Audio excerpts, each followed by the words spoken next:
Welcome to one of the most brilliant satires ever written.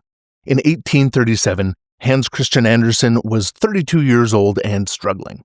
Born into poverty, his shoemaker father died when he was 11, his mother was a washerwoman, and Andersen had spent his life fighting Denmark's rigid class system.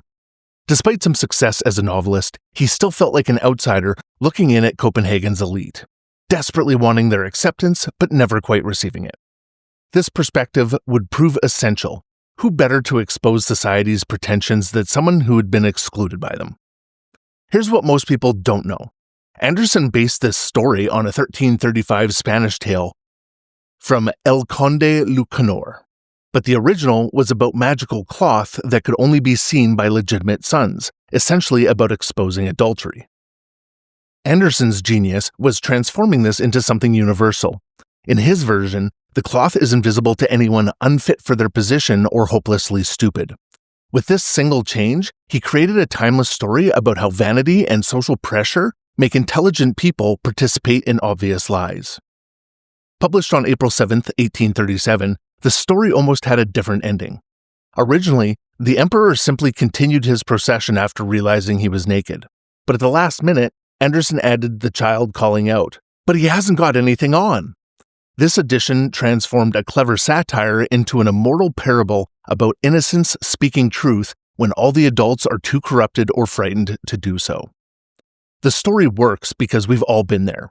In meetings where terrible ideas go unchallenged, in social situations where everyone maintains a polite fiction, we recognize ourselves in those brokers praising invisible cloth, each person's fear of being thought stupid making them complicit in the lie. As you listen, notice how Andersen builds the social pressure, how the lie grows with each person who's afraid to speak up. And remember, it takes someone with nothing to lose, a child who hasn't learned to fear society's judgment, to break the spell. This isn't just a funny story about a naked emperor. It's Andersen asking us, what obvious truths are we afraid to speak? What invisible clothes are we pretending to see? The Emperor's New Clothes. Many years ago, there was an emperor who was so excessively fond of new clothes that he spent all his money in dress. He did not trouble himself in the least about his soldiers, nor did he care to either go to the theater or the chase, except for the opportunities then afforded him by displaying his new clothes. He had a different suit for each hour of the day, and as of any other king or emperor, one is accustomed to say he is sitting in council. It was always said of him, the emperor is sitting in his wardrobe. Time passed merrily in the large town which was his capital. Strangers arrived every day at the court. One day, two rogues, calling themselves weavers, made their appearance. They gave out that they knew how to weave stuffs of the most beautiful colors and elaborate patterns, the clothes manufactured from which should have the wonderful property of remaining invisible to everyone who was unfit for office he held or who was extraordinarily simple in character. These must indeed be splendid clothes, thought the emperor. Had I such a suit, I might at once find out what men in my realms are unfit for their office, and also be able to distinguish the wise from the foolish. This stuff must be woven for me immediately. And he caused large sums of money to be given to both the weavers in order that they might begin their work directly. So the two pretended weavers set up two looms and affected to work very busily, though in reality they did nothing at all. They asked for the most delicate silk and purest gold thread, put both into their own knapsacks, and then continued their pretended work at the empty looms until late at night. "I should like to know how the weavers are getting on with my cloth," said the emperor to himself, after a little time had elapsed. He was, however, rather embarrassed when he remembered that a simpleton, or one unfit for his office, would be unable to see the manufacture. To be sure, he thought he had nothing to risk in his own person, but yet he would prefer sending somebody else to bring him intelligence about the weavers and their work. Before, he troubled himself in the affair. All the people throughout the city had heard of the wonderful properties the cloth was to possess, and all were anxious to learn how wise or how ignorant their neighbors might prove to be. "I will send my faithful old minister to the weavers," said the emperor at last after some deliberation. "He will be best able to see how the cloth looks, for he is a man of sense, and no one could be more suitable for his office than he is." So the faithful old minister went into the hall where the knaves were working with all their might at the empty looms. "What can be the meaning of this?" thought the old man, opening his eyes very wide. "I cannot discover the least bit of thread on the looms.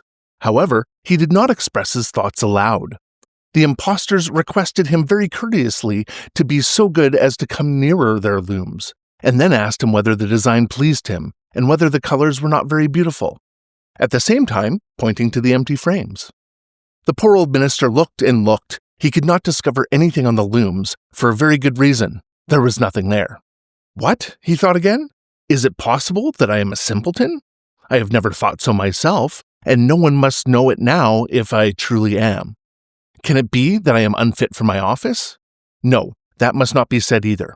I will never confess that I could not see this stuff. Well, Sir Minister, said one of the knaves, still pretending to work, you do not say whether the stuff pleases you. Oh, it is excellent, replied the old minister, looking at the loom through his spectacles. This pattern and the colors, yes, I will tell the emperor without delay how very beautiful I think them. We shall be much obliged to you, said the impostors, and then they named the different colors and described the pattern of the pretended stuff. The old minister listened attentively to their words in order that he might repeat them to the emperor. And then the knaves asked for more silk and gold, saying that it was necessary to complete what they had begun. However, they put all that was given to them into their knapsacks and continued to work with as much apparent diligence as before at their empty looms. The emperor now sent another officer of his court to see how the men were getting on, and to ascertain whether the cloth would soon be ready. It was just the same with this gentleman as with the minister.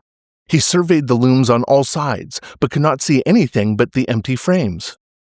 Does not the stuff appear as beautiful to you as it did to my lord the minister? Asked the impostors of the emperor's second ambassador, at the time making the same gestures as before, and talking of the design and colors which were not there. I certainly am not stupid, thought the messenger.